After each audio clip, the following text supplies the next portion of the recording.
Hello and welcome to my Anna showcase. Right off the bat, disclaimer, right? Min Picker, if you're watching, you're a fucking bitch and you forced my hand. Fuck yourself. Anyway, so Anna, huh? So yeah, let me get into it. So Anna is water SR character, right? The water aspect might be important, might not be. What is she? She's a fucking Cerberus slave. Let me put it that way, right? So the reason why she's special is without getting too much into it is because she's a little bit different. She has a debuff that is the only fucking good thing about her, like quite literally, and she basically does damage over time, and that debuff also breaks, which I think is kind of cool. I don't think any other characters have that. She scales with attack, and first of all, let me show you where I use her and how I use her, and then I'll get into more details. Okay, so I'll show you how Anna works in the place where she fits the best, I think. And that's Cerberus, right? Now, I wouldn't do tier 7 normally because I run out of time, okay? I don't have the damage to do tier 7, but for this showcase, I'll do it because the focus is Anna, so even if I don't clear it, as long as I show that Anna works, it's fine, right? Because as you can see, my power is 150k with the team I usually use, and the recommended is 153, which basically translates to you're gonna fail this because you're gonna run out of time because 3 minutes on power level is just stupid. So anyway, let me get into showing all that shit to you. Alright, so let me get into Anna's skills, right? I just wasted our fucking Q. Hey, never mind, I misclicked, okay? So I wanted to start with Q, but we were starting with E in this case. So her E, pretty simple, it's like a 3-part attack that does a decent amount of light break. And also with each attack has a chance of applying corrosive poison that goes up to 10 stacks. This is unlucky as fuck, I still haven't... Oh, there we go, the first stacks of corrosive poison. So basically what this does does damage over time, and also every time it procs it does a little bit of break damage, right? So I'm not getting very lucky because I think there's like every time you hit there's a 7% chance to apply it, and I'm just not getting lucky with it, because if you get 10 stacks it's decent damage and decent break. As you can see, it's almost already broken, considering that on surface all she does is light break, which is not really a lot. So now for the ultimate, right? The ultimate is nice, but not for the damage reasons. The damage was like 20. Okay, it's because there's a lot of damage over time. It's like it went up to 31k, but that's like very fucking low. The point is her stacks went from 3 to 10.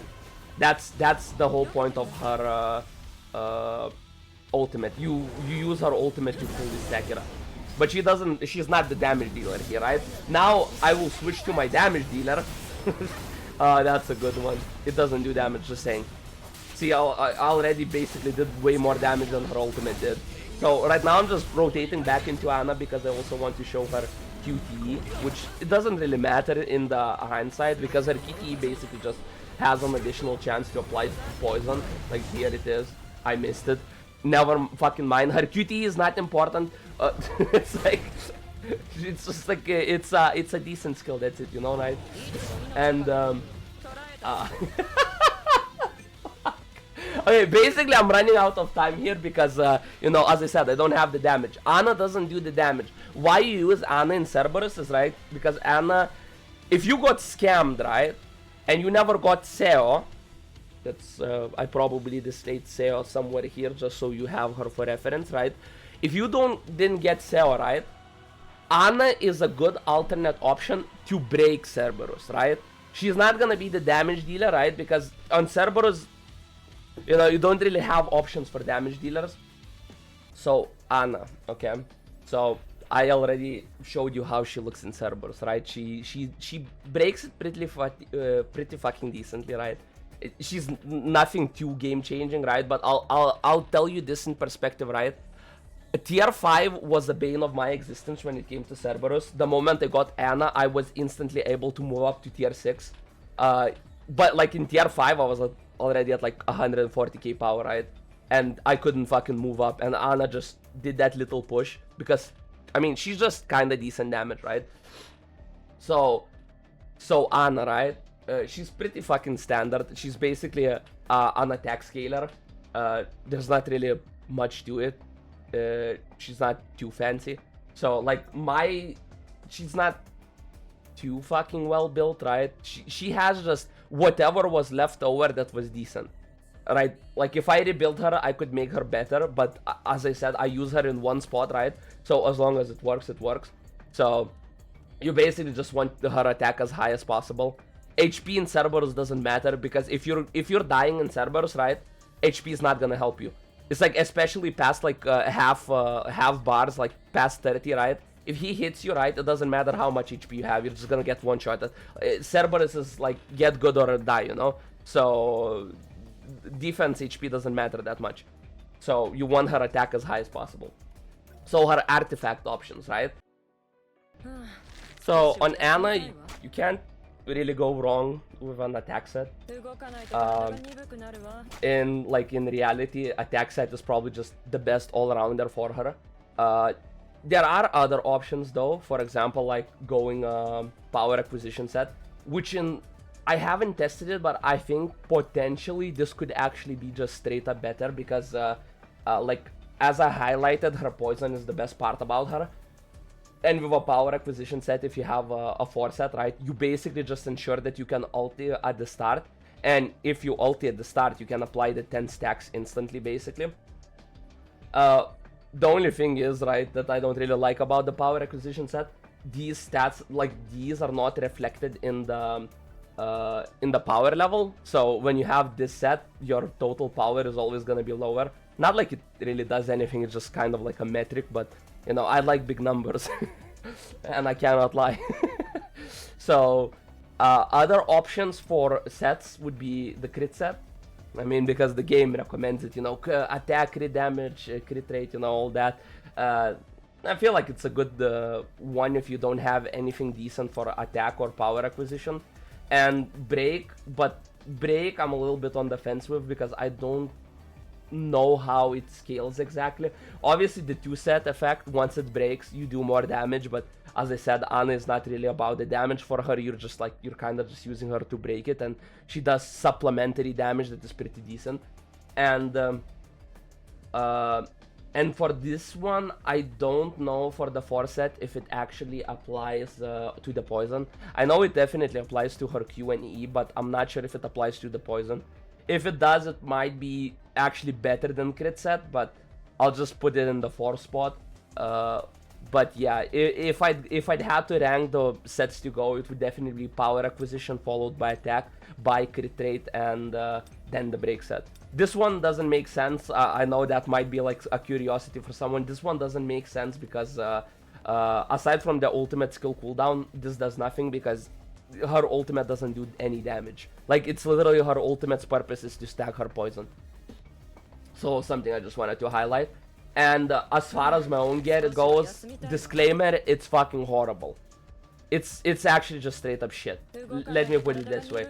Ideally here, like for the helmet, I'd want to have attack percentage, then I want to have crit rate, attack flat. Like, I know it's weird to say wanting to have flat attack, but I feel like in solo leveling, flat stats are not completely fucking horrible. I feel like they actually have some use. But yeah, that's kind of the idea. And I mean, out of all of these gear pieces, the only one that's actually half decent is my chest plate, because it has attack, crit rate, and attack percentage. But, you know, and obviously you can only have flat defense and flat attack on these. But that's, you know, that's kind of the idea. Would I say worry about the flat, I mean, worry about the substats? A lot of the time, yeah. It's like the substats are like at least getting one or good flat stats that you actually, flat stats, fucking substats is not that hard. So, you know, just keep that in mind. If I rebuild her, I could make her better, but I'm only using her in one place, so I'm not too worried about it. Now, for the accessories, or, you know, I feel like there's probably also the same deal where there's like 4 good options. In my case, I have the Behemoth set because, as you can see, I have 3 golden. Are they good?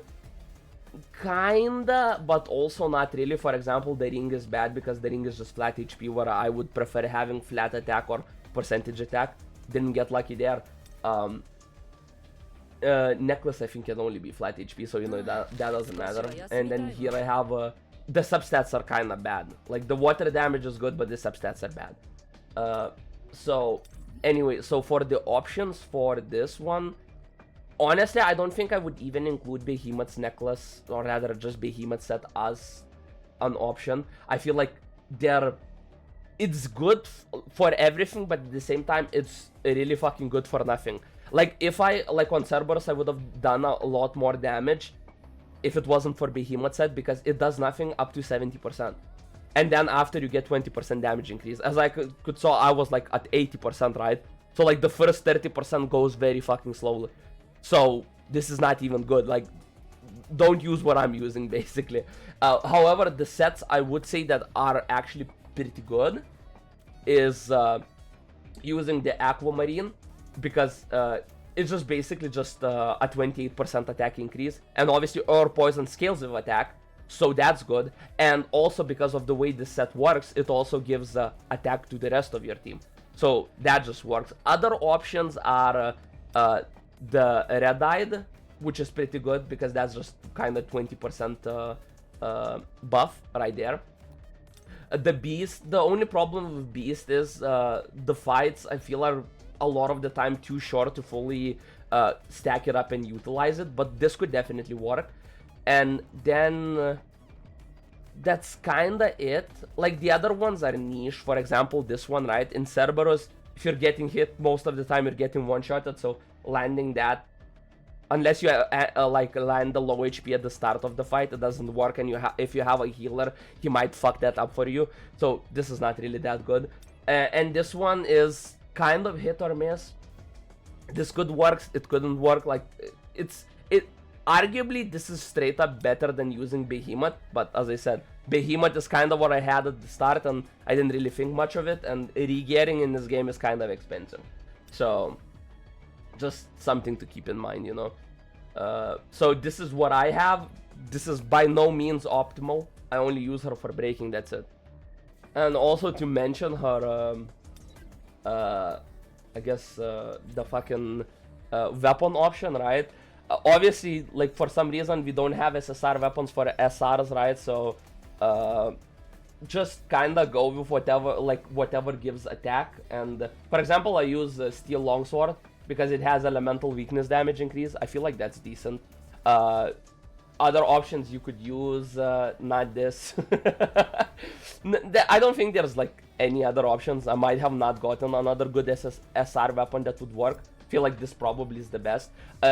You could definitely use the blue ones. You could definitely use this sword. You could ignore the attack and go for a book, right? Because the book gives HP, and honestly that might feel like it's not that good, but the thing is, it gives power gauge acquisition, which is pretty good on her because her ultimate means 10 stacks basically. So that's just something to keep in mind, okay? So yeah, and you know, her skills, the basic attacks don't really matter, really. Like, it's kind of fucking meaningless. Her basic skills, as I mentioned before, like, this is the Q skill, right? She shoots the arrow, lands a poison zone. The whole thing about it is like it lands poison stacks and it does decent damage. It's kind of it. It also does light break, but you know, that's what I feel like a lot of people kind of underestimate Anna, is because she does light break, and light break is not heavy break, you know. But realistically, she does a lot of break. And yeah, this is like the main her passive, 6%. Every time when Anna's skill hits, it has 6% chance to increase inflict corrosive. Her E, you know, like three hits, light break. Also has the option to, you know, land the corrosive.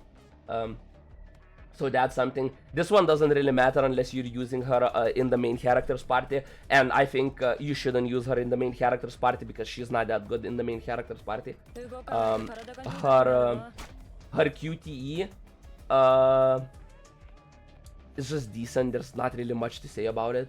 You know, you switch in, it works like extreme evasion, whatever. It's not that amazing.